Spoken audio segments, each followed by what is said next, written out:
मनोजवम मारुततुल्य वेगम जितेंद्रियम बुद्धिमत्ताम वरिष्ठम वातात्मजम वानरयूथ मुख्यम श्रीरामदूतम शरणम प्रपद्ये। अर्थात मन जैसी स्फूर्ति और वायु जैसे वेग वाले परम बुद्धिमान इंद्रिय निग्रही वानरपति वायुपुत्र हनुमान जी। हनुमान जी श्री राम जी के सबसे बड़े भक्त है और इस धरती पर समय के अंत तक धर्म के रक्षक भी। हनुमान जी को शिवजी का अंश कहा जाता है। एक बार भगवान शंकर भगवती सती के साथ कैलाश के एक उत्तम शिखर पर विराजमान थे। वट की घनी छाया में उनके कपूर के समान धवल शरीर पर भूरे रंग की जटाएं बिखरी हुई थी। हाथ में रुद्राक्ष की माला, गले में सांप और सामने नंदे बैठा हुआ था। उनके सहचर अनुचर परस्पर दूर कुछ क्रीड़ाएं कर रहे थे। एकाएक राम राम कहते हुए उन्होंने अपनी समाधि भंग की। माता सती ने उनसे पूछा कि भगवान, क्या मैं आपकी कुछ सेवा कर सकती हूँ? इस पर भगवान शंकर ने कहा कि प्रिय, आज मेरे मन में एक बड़ा ही शुभ संकल्प उठ रहा है।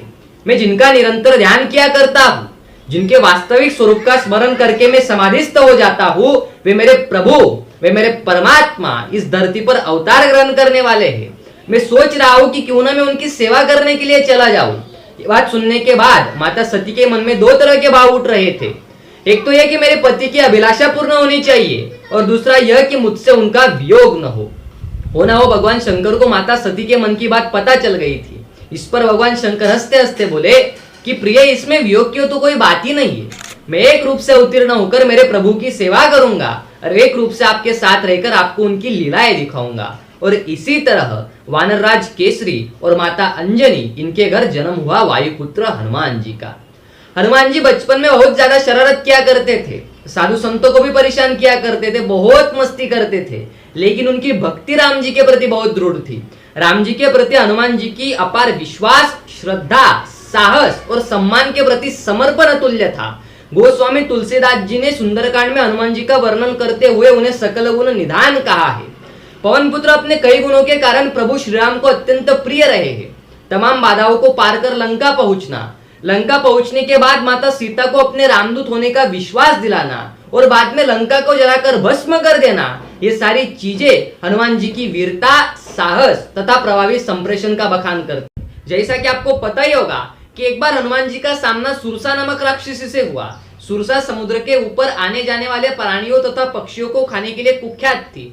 हनुमान जी ने सुरसा से बचने के लिए अपने शरीर का विस्तार करना शुरू कर दिया।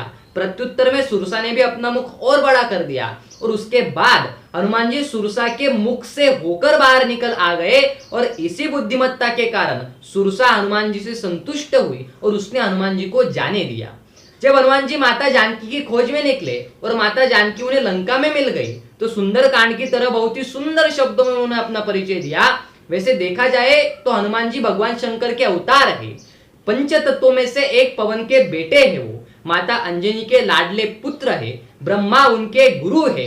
इंद्र ने उन्हें वरदान दिया था कि कोई सा भी पानी तुझे डुबा नहीं सकता। अग्नि ने उन्हें वरदान दिया था कि कोई सी भी अग्नि तुझे जला नहीं सकती। इतना सब कुछ होते हुए भी उनकी विनम्रता देखिए। जब माता जानकी उनसे पूछती है कि कौन है तू, तब एक लाइन में अपना परिचय देते हैं कि रामदूत में माता जानकी, सत्य शपथ करुणा निधान की।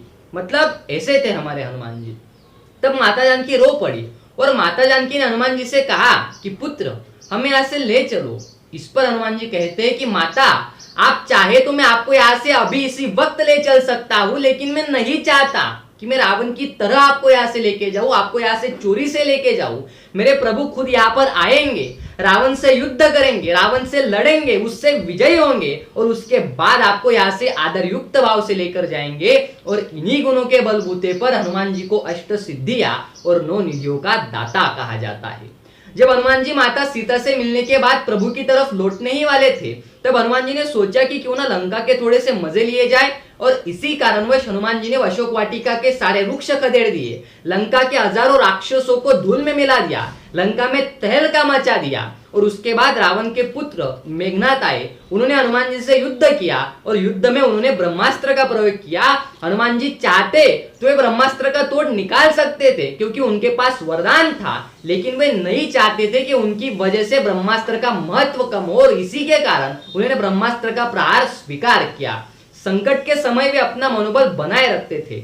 लक्ष्मण जब अचेतन अवस्था में चले गए तो हनुमान जी का पहाड़ लाना कोई शक्ति का प्रदर्शन नहीं था, बल्कि वह प्रदर्शन था उनकी निर्णय क्षमता का, उनकी वफादारी, बुद्धि कौशल्य और नेतृत्व क्षमता का।